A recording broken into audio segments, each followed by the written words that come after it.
John, you are awesome. I really appreciate you signing into these things. I know you are an extremely busy man.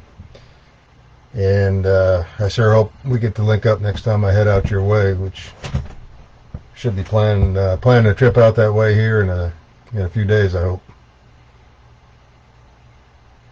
Hi, Scott.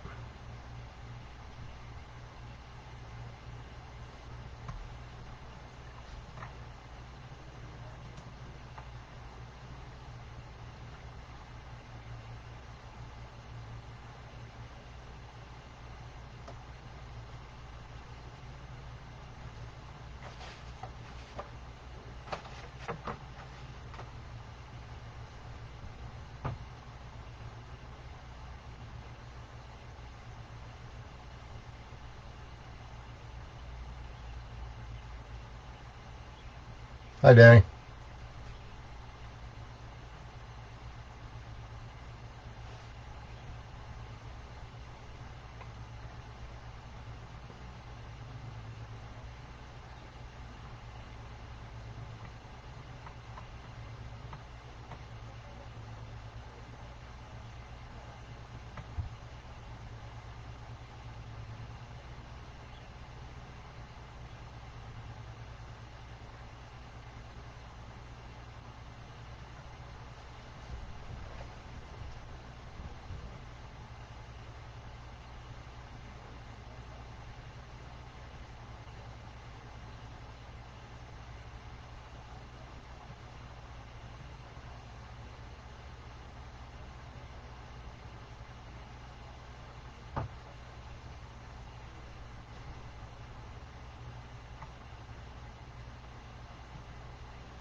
Hello, Alice.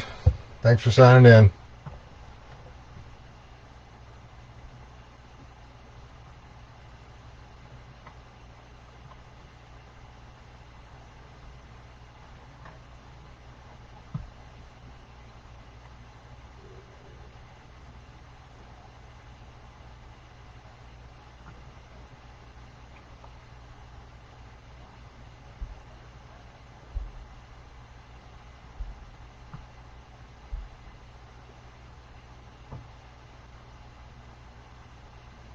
Just wait another minute or two. We gave a 5:15 start time, so.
All right, friends. Listen, it's 5:15. I really appreciate all of you signing in tonight, and I'm going to talk about some of the scheduling stuff here in a moment, which is partly why we went ahead and went with a Tuesday this week. But for the sake of those who might be dialing in to talk with me for the first time, I want to run through my normal introduction, folks. So for those of you that have heard this a number of times, bear with me as I tell people again who I am. Listen, friends, I'm Bill Schaefer. Appreciate your interest in my campaign. And so here's who I am and my background. I grew up the son of a soldier. My mom and dad were in New York. They grew up in New York, and then Dad went in the Army, and he and my mom spent 23 years running around the world doing Army things.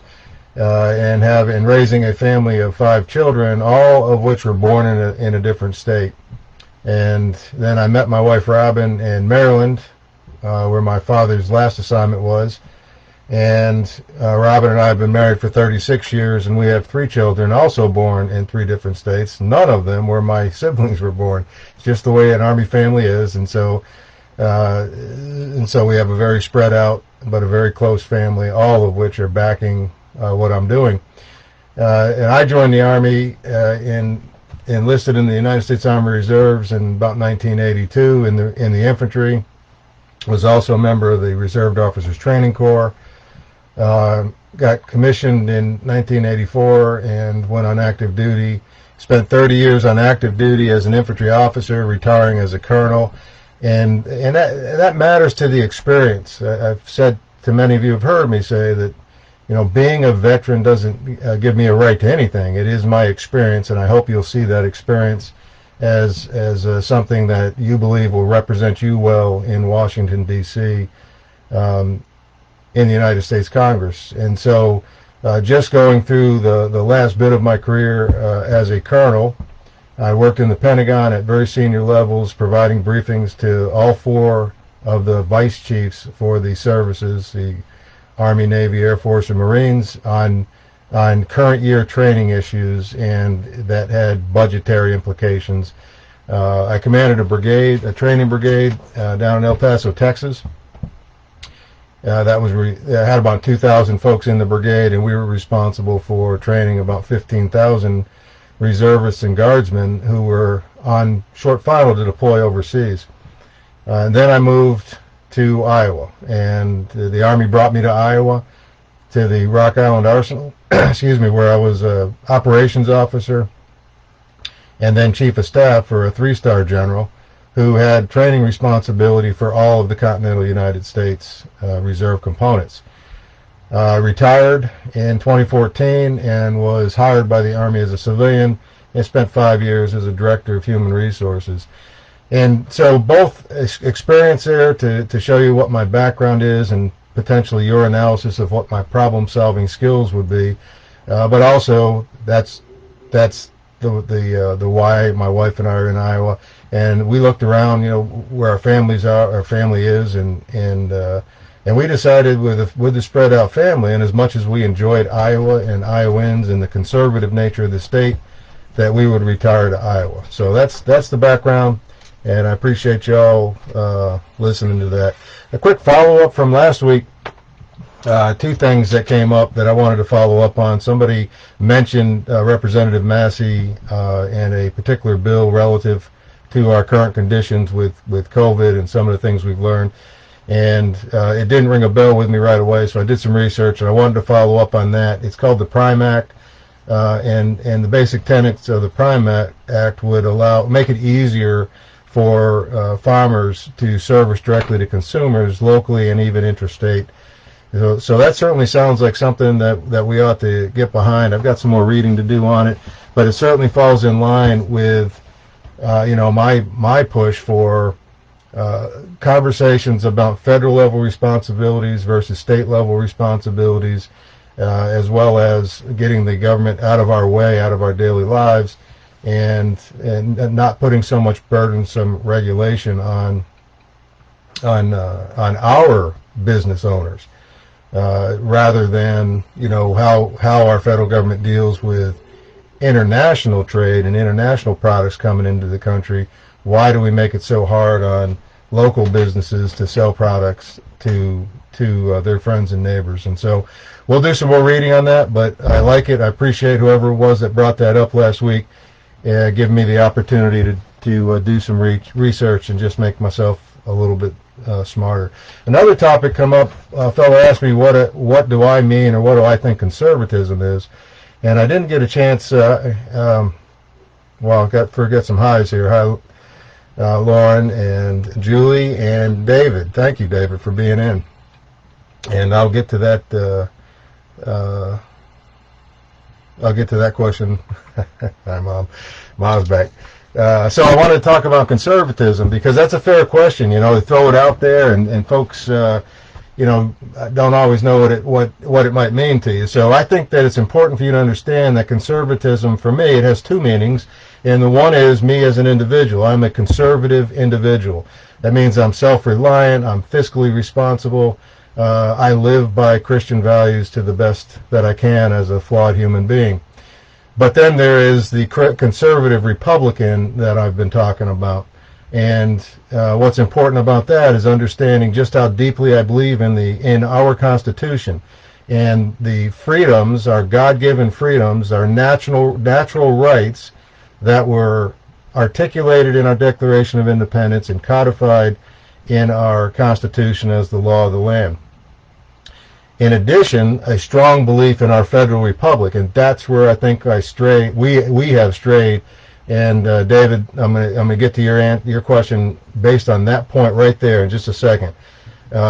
I also have talked, and I believe strongly in constitutional-based solving problem, which goes right along with everything that I'm saying in there. And that means that using the Constitution, we should be able to balance our budget. Using the Constitution, we should be able to determine what we expect from our federal representatives, but in both chambers of the House, and what we expect them to push back to our states, and even closer to our, let the states figure that part out. But as the 10th Amendment says, and I will be emphasizing the 10th Amendment a lot as I move through this process. And as I get into Washington and try to get the federal government out of our daily lives, and that's probably the last tenet of the conservative Republican piece, and I'm going to use in what I'm against topic here, but I'm very much against progressive politics, because progressive politics reduce freedoms and increase the amount of topics that our federal government is involved in and the amount of interference the federal government has in our daily lives. I got a question about close air support from my combat coffee veteran. So David asked, if you become our nominee, what is the single most important message you feel you need to convey to get the vote of people who might not otherwise vote Republican? And that's a great question. I feel very strongly that we can do that. And what we can and will do is we will talk about our federal republic, and we will talk about constitutional problem solving. And I am confident, and I've had this conversation with several Democrats and libertarians. I am very sure the independents will hear this message, but I believe we'll bring in some Democrats as well. In that conversation, let's not argue about the policy yet, teammate. Let's talk about who owns the responsibility. Do we really want the federal government solving that problem? I think our politicians fail us often when they try to have an answer for everything. And I'm going to talk about agriculture here in a second too, to make another point about trying to have an answer for everything every time somebody asks it. First of all, it's not right to have an answer at the federal level for every topic. And second of all, it's not possible for an individual to have an answer on everything. So you've got to have the willingness to push things back to the state and the willingness to do research. So the message is talking about the federal republic and using the Constitution as problem solving. Let's talk about level of responsibility, push it to the states, 10th Amendment, or even to individual responsibility. Remember, I told you I'm a conservative-minded individual. And I'm very confident that if we do that before we argue about the policy, we'll find a lot of common ground. Then we can argue about the policy, because now we're talking about solving it closer to home. One of my Army experiences I always like to throw in at this point is, the closer you solve a problem to the actual problem, the longer the problem will stay solved. So, David, I hope that is kind of what you were looking for. But I believe that's the message that will bind Iowans regardless of policy. So Chuck asked, what do you think the biggest obstacle? And Chuck, thanks for dialing in. Met this young man over the phone here recently, and he is just a tremendous asset to us in Iowa and to this nation. What a capable young man. So what do you think the biggest obstacle will be to winning the Republican primary, and how do you plan to overcome it? So the biggest obstacle is the two metrics, three metrics really, that the party and the media and everybody uses when they decide who's competitive and who's not. And that's the big money of the party candidate, the name recognition for somebody who has served already, and then the backing of the political class, the backing of the politicians. And that's fine. That's all true, and it does create the biggest obstacle. The way we overcome it is right here, every one of you. I was going to talk to you a little bit about my schedule, and I'll do that right now to make that emphasis. Each and every one of you, talking about the campaign, willing to put in yard signs, willing to get information cards from me, hand those to your friends and neighbors, exponentially increase the interest in the campaign with the message that what this candidate wants from you is, I want each and every one of you to study the candidates and pick the candidate that is right for you. Get out in the primary, get your friends out in the primary, get people interested in the process so that we, the people of this district, decide who the right candidate is. Do not let the party do that. And that's the way we'll overcome it, and I'm very confident right now. And so, after that message last week and getting a lot of help from you folks, here's the schedule for the last several days. I had a KCCI TV interview, and then I had 5 different invitations from Iowans, groups of 1 or 2 up to 10 people, and on Friday, and again 5 different meetings in a row, and then another invitation on Saturday to go down to another town and meet with some folks that had been studying on me and had made some nice Facebook posts about what we're trying to do. And tomorrow morning I have it'll be a taped. The KCCI TV interview was taped. I don't know when they're going to air it. It should be sometime this week or early next week. Hopefully they'll let me know and I'll be able to post it for you. KMA Radio is going to interview me tomorrow. That will also be a taped radio interview. And then I've got a Polk County engagement tomorrow night being set up by the Central Committee. And Thursday night I have a Young Republicans engagement. Friday I have an engagement in the afternoon. So you can see the increased attention that you all are generating. And rather than me saying, hey, I'm coming over here, I'm going to stand there and wait for folks to talk, I'm getting these invitations. And I find that to be a very powerful tool. So I'm confident. You're making me more confident every day, and thank you all. Hi, Paul. How are you? Hello, Ruth.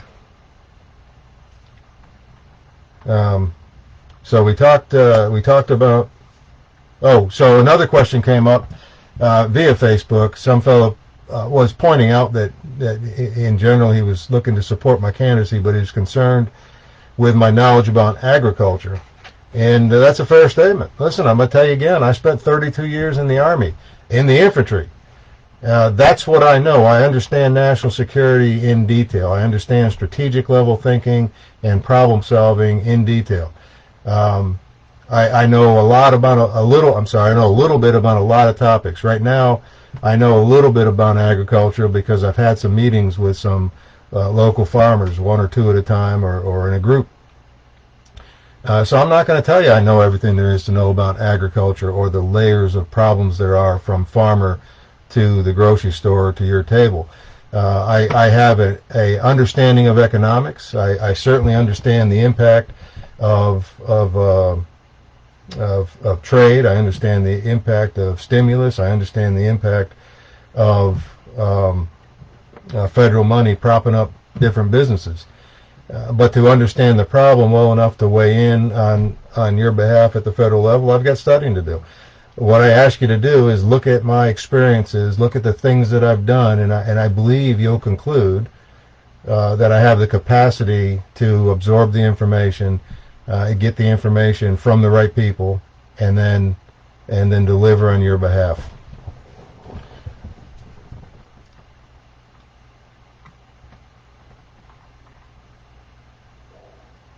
Okay, I don't think I've missed any so far. So tonight, what I'm planning on doing is going until about 6. If we get a lot of questions, obviously we'll keep going. And then I'm looking for a time on Saturday, folks. I just told you my schedule for the rest of the week. It's pretty. The evenings are going to make it difficult to do a Facebook in the evening. But I also find that doing these at different times allows different folks to dial in, and that's not a bad thing either. So I've been debating with my daughter, who's the manager of all this, about trying to do one in a weekday morning. So maybe next week we're going to look at a morning. Saturday, I want to do one on Saturday, and but right now I have a morning and a late afternoon engagement. So if we do one on Saturday, it probably have to be about 3 or 4 o'clock, and hopefully that'll be a good time. I'll make that decision sooner than I did this week, and I'll get that out to you. But please be looking for one on Saturday, and tell folks, that we have it on Facebook Live on the political page. I want to initiate it from this page because I have more friends and followers on this page, and it feels like a more Iowa kind of setting anyway.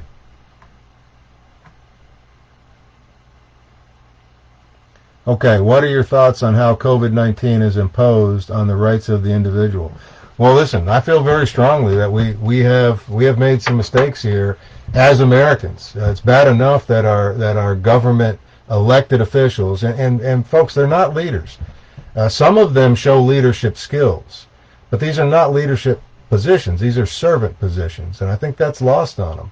I wish more of them had leadership skills, and I would like to demonstrate to you the opportunity for the leadership skills that I have to be delivered to you as a servant of you and a servant of this nation. So COVID-19,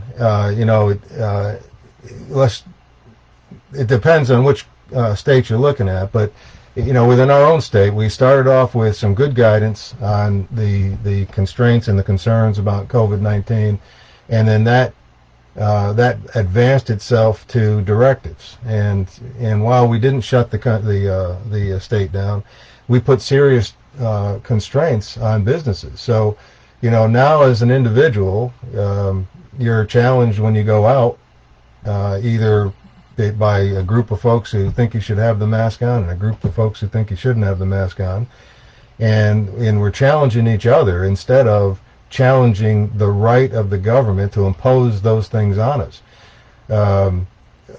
Probably more impact on our businesses. The tremendous impact on restaurants. The governor started to release some of the restrictions and put out guidelines for our restaurateurs and other businesses on how they could start opening back up. But again, first of all, I don't believe she should have ever had the authority to shut us down. However, that's why I said we've made some mistakes. We've allowed that to happen. Now we're opening back up, and yet there are so many guideline restrictions on the restaurants in specific that they're not opening back up, and that's very concerning. So there you have it. Our rights are being restricted by our ability to just move freely, meet with more than 10 people, meet with family and friends. I believe very strongly that the government should be in a position to study the science, understand the problem, deliver guidelines to the American people at the federal level or the Iowans at the state level. And, as our governor has said, I trust Iowans to do the right thing. Well, demonstrate that you trust us to do the right thing, and don't put restrictions on anything. Just say the concerns and let us deal with it. Now, that being said, there's certainly a lot of questions about, the accuracy of the statistics and whether or not they're being skewed to develop a certain outcome. And that is an additional strong concern I have, is by relinquishing these authorities to the government and having government officials at the federal level talk about the new norms and the changing of our cultural norms, our societal norms, from being a warm and giving people to being people that are going to stay 6 feet apart and get concerned about everything we do based on a flu. I think those are those are bad concerns, or they're things that concern me very much. And then in the future, what other controls, what other government authorities have been assumed by governors across the country that are going to be retained after the disaster. So I think we got to be concerned about all those things.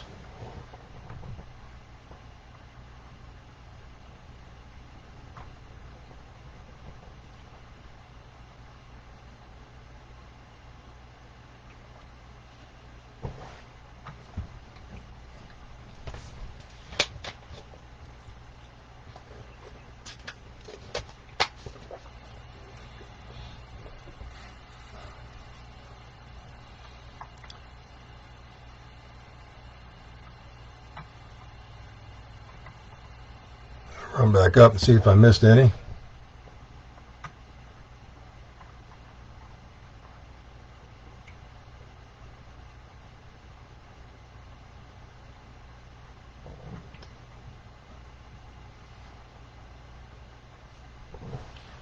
So it's another opportunity we have is the Iowa Standard. Jacob Hall runs the Iowa Standard for us. If you haven't looked at his online paper, very conservative paper, very strong guy. He has put out a questionnaire to the candidates. I believe, I assume, to all the hi Greta, to all the candidates. By the way, there's 15 questions, and I am almost done with my answers, and I'll deliver those to Jacob tonight. So be looking for those at the Iowa Standard online or on his Facebook feed here in the next couple of days to be published. So Julie asked me, every time there's a mass shooting, gun control becomes a huge issue with new restrictions being pushed. I know you believe in the Second Amendment, but to what degree? And thank you for that. It's always, for me, it's always wonderful to talk this topic, because I can use a little bit of humor. One, I can tell you that because I got this from my my 12-year-old friend, my friend's daughter. What it really means to me is, what gun control means to me is, holding my weapon steady and hitting what I'm aiming at. Or I could tell you that, I spent 30 some years in the infantry, and I certainly have lots of pistols and rifles and et cetera. But on a serious note, the answer to that topic, the first thing is that, a mass shooting has nothing to do with guns. It has to do with evil. The gun control or gun safety has nothing to do with public safety. Public safety is about everything that could possibly be an issue for us, but not a particular tool. It goes back to the first statement. Mass shootings are not about guns, they're about evil. And so if we want to address mass shootings or individual shootings, you should first jump back to the constitutional conservative conversation and ask the question, if there's a mass shooting in a particular city, unless there's a federal crime committed, which would draw in the FBI, what does that have to do with politicians? Why are we asking federal level congressmen, senators, the president, what he's going to do about a mass shooting in a particular town? That's not a federal level issue. The second issue is, if we want to address evil, then we should be addressing the evil perpetrated by man, and what are we going to do? And so, we develop laws that are intended to deter crime, and then the punishments associated with those laws intended to deter crime, and then punish crime when it is perpetrated on another American. So there's your answer. Murder is illegal. It has nothing to do with the gun. So I feel very strongly about the Second Amendment, just like I do the rest of the Constitution. And I will not support any law that violates your constitutional rights. And I say it that way because the red flag law is one of the things everybody is rightfully concerned with, But red flag law doesn't violate just the Second Amendment. It violates 5 of our first 10 amendments. You know, the right to bear arms, but as well as illegal search and seizure, being secure in your property, being able to face your accuser in a court setting, not just have somebody take your property from you, which, by the way, leads you to in my view, the violation of the 8th Amendment, which talks about undue fines. And if you think about it, if your property is taken from you without due process, you're going to have to go pay a lawyer and pay the fines associated with this action. It's going to cost you money. I see that as fine. So, absolutely will not support anything that violates your constitutional rights, whether it's the first through the 10th Amendment, in terms of our Bill of Rights specifically.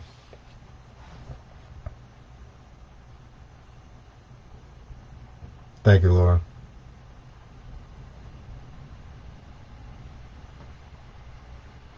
Right, so the Second Amendment, it's always an opportunity in there to talk about the Constitution and talk about the federal level responsibilities and the changing narrative that's just not good for our country.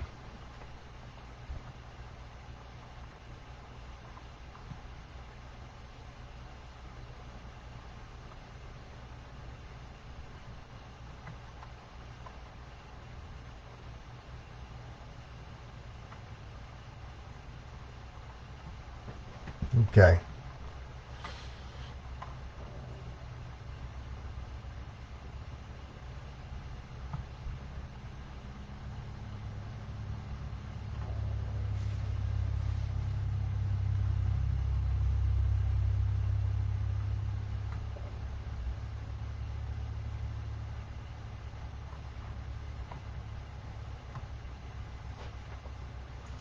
All right, try to see what other topic we should talk about tonight.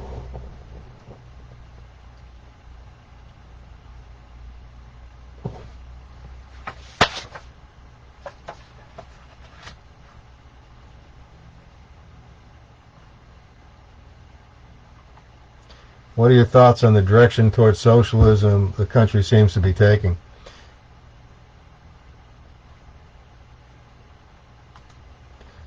Thank you, David. Have a great evening. So, listen, that's that is one of the reasons why I'm running. As I've described to some of you, the catalyst for me running was really a discussion around the coffee table, complaining about politics, and the good idea coming up. Well, you should run.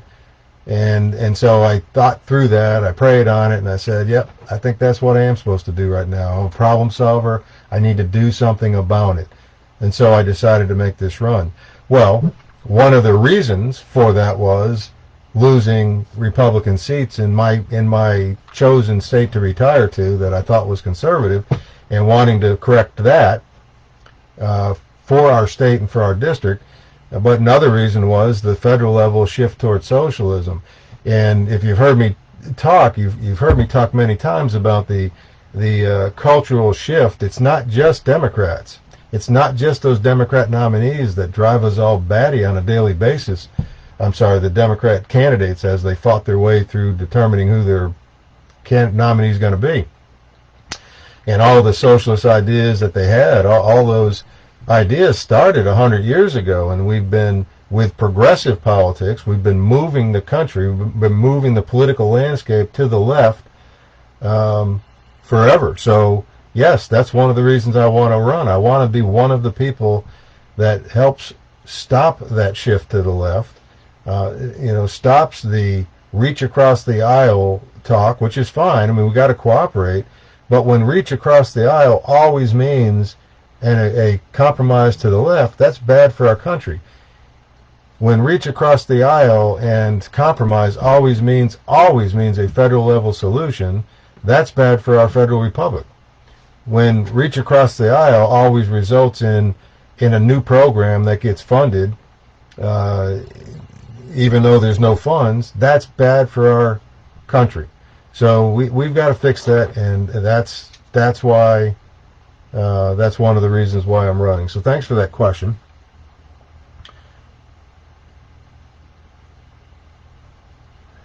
Do you think you'll be able to make some town halls before the vote? Listen, if you can set up a town hall in your town, I will come to you and deliver it. My ability to set them up is a little bit challenged because when I call right now, folks are reluctant to set up a meeting based on the COVID stuff. I'm not worried about that.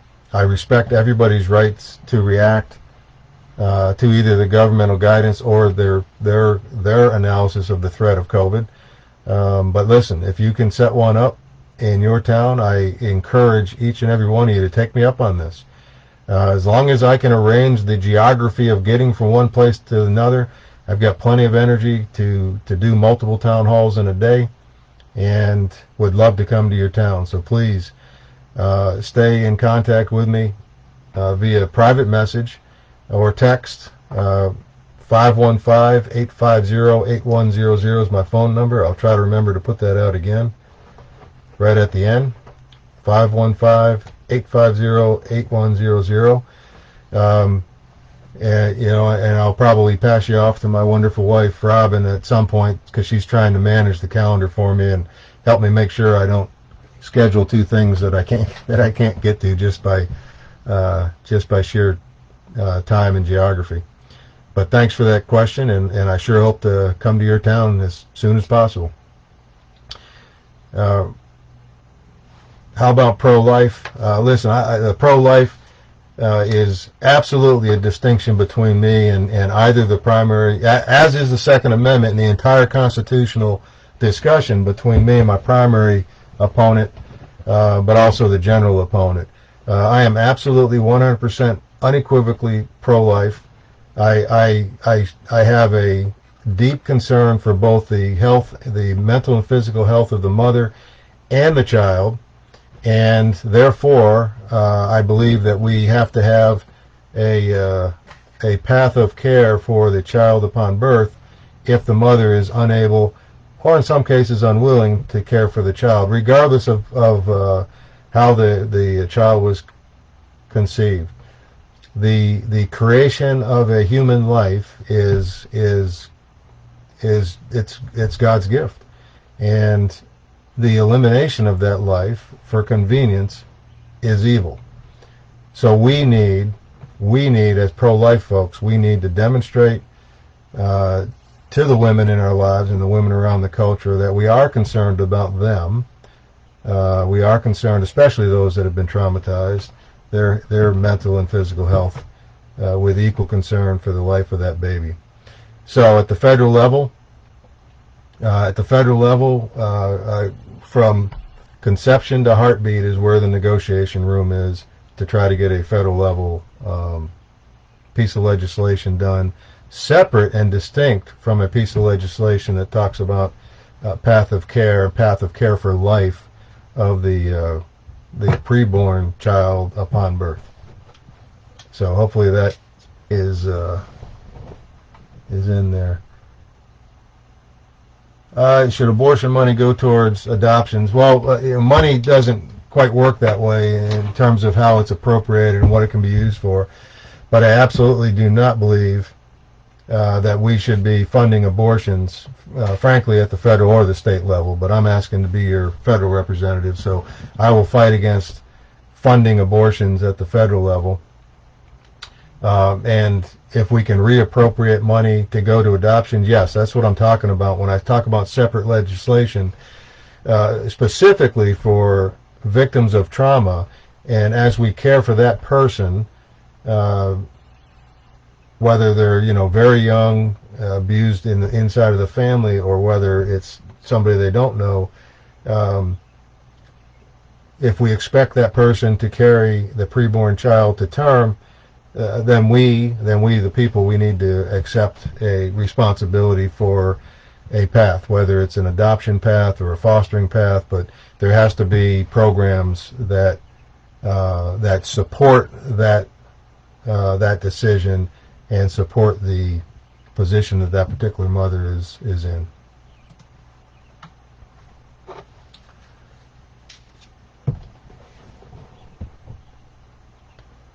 Don, thanks for being on, buddy. Thanks for the nice comments.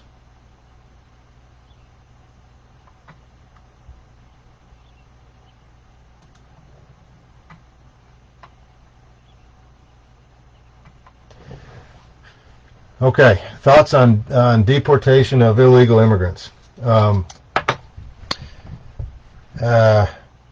First, we have to separate two thoughts. One is illegal entry, the violation of sovereign boundaries of our country, and immigration. And then a derivative of that becomes illegal aliens that are within our borders. So make this clear that there is no discussion, there is no negotiation, there is no path of any type for folks that are here illegally until the problem is solved. So I feel very strongly about a national security level topic, which is border security and shutting the border and resourcing our border patrol, but also shutting down the incentives, shutting down the ability for a non-American citizen, an illegal alien in our country, to get welfare, whether it's food, school, or health care that they can take from American citizens, take from our resources. It is fair for folks to observe that, well, there's a certain number here, 12 million, 20 million, whatever the number ends up really being, and that's an enormous problem. What do you do about it? Well, I've got some ideas on it, and no path to citizenship, I'll tell you that. I do not believe they should have a path to citizenship. If there is any hope of a path to legality, it would depend on them meeting certain gates of being a good, productive, self-reliant citizen, and it would depend on what kind of crimes they've committed. If they've committed crimes, they're on the top of the list for being deported. But you can't deal with that part of the conversation until we stop the flow. We did this in the 80s. And as fond as I am of President Reagan, we made a mistake in the 80s, allowing amnesty to a certain number of folks, not solving the problem, and then spending the next 30, almost 40 years now with the problem being exasperated. So that's that.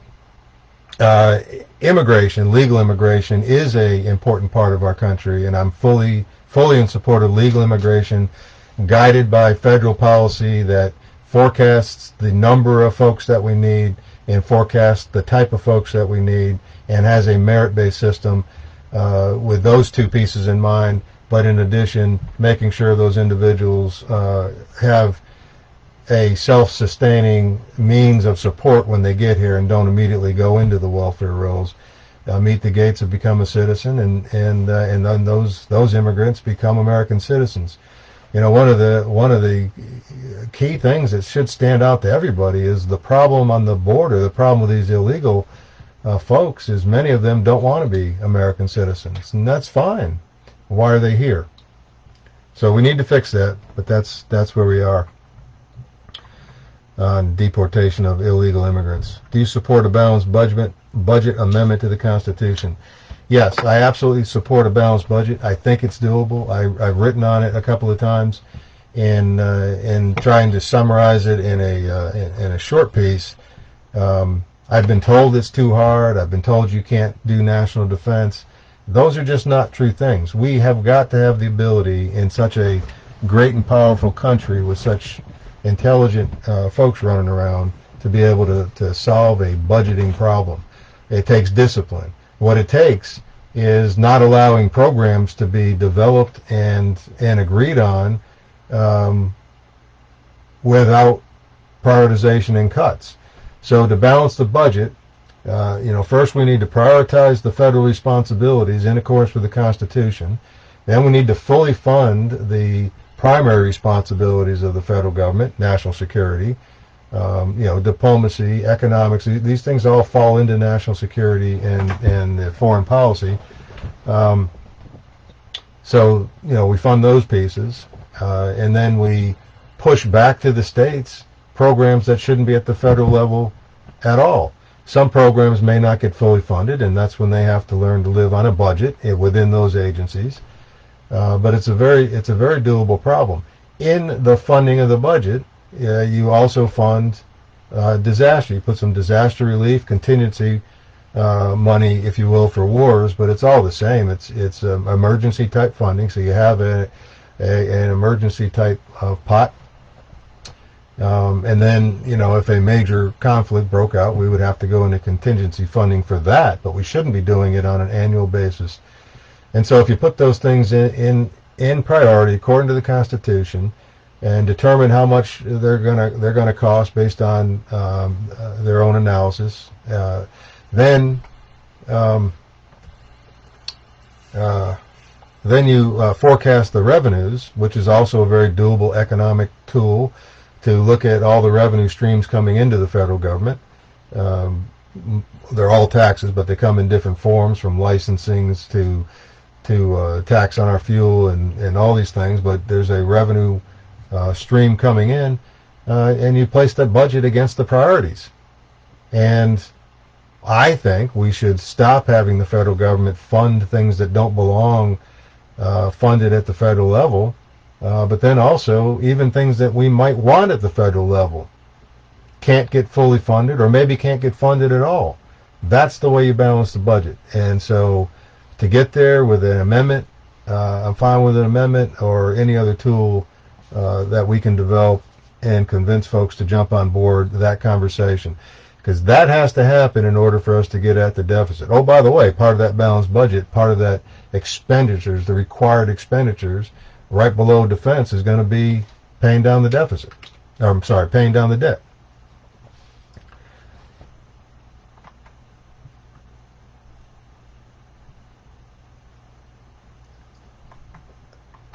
Yeah, in addition to the question, on deportations and insights into DACA. DACA has another level of complexity because, some of them at this point are technically legal. So we got to work our way through that. But they stay in that same category of non-American citizens that came here illegally, and until there's a ruling made on the legality of DACA in general, we can't do too much. But in the end, they fit in that same category of illegal entrants, and how we negotiate their future depends very much on our ability to close the problem, to stop the problem.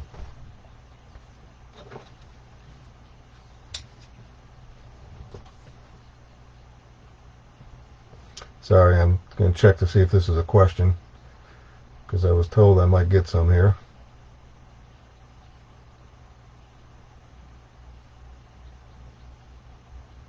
Okay. All right.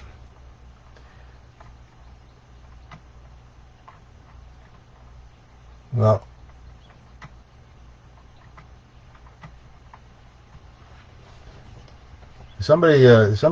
I've lost my feed again. Can somebody tell me how many folks are on? We're right at 6. It's been a great conversation. You fire me up every week. I get new questions. I get some opportunity to repeat things, which I think is very powerful. Yes. Would you support repealing birthright citizenship? Yes, I don't agree with the analysis on the constitutionality of birthright citizenship. It's absolutely something has to be done to stop the terms like birth tourism or what goes on sometimes on our southern border where folks just walk across and deliver babies. Absolutely would support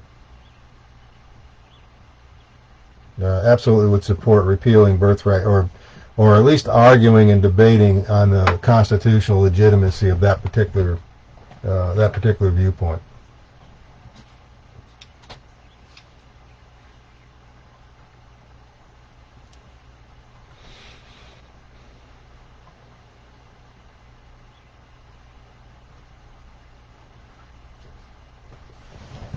Okay, well, listen, folks, I'm going to shut this down for tonight, and thank you all again. I don't know how many folks are listening tonight, But the questions have been wonderful. I appreciate those that have made nice comments. It's very kind. But I love this forum, at least short of being able to come see you. And so I throw that offer out there again. Please work with me, coordinate with me. Don't wait for me to say I'm coming to your town, friends. I will come to your town as you set something up and invite me. All you have to do is get a hold of me, and again, we'll get my calendar friend, my wife, involved so we can make sure we got everything straight. But please, 2 people, 10 people, 50 people, I'm happy to come talk to any number of people, and I look forward to those opportunities here in the next couple weeks. We're getting, we're in the primary zone. Folks are voting right now. I've had several private messages of folks that said they voted already for me, and Alice last week pointed out her 90-year-old aunt was voting for her first time in a primary and cast her vote for me. I am honored and humbled at all those notes, and thank you each very much. But the primary season's going on, so first I need you to continue to talk about the campaign and express your interest and encourage your friends and family to get interested. Second, get folks to then study on me or join me on Facebook. Third, schedule stuff, work on scheduling stuff in your town.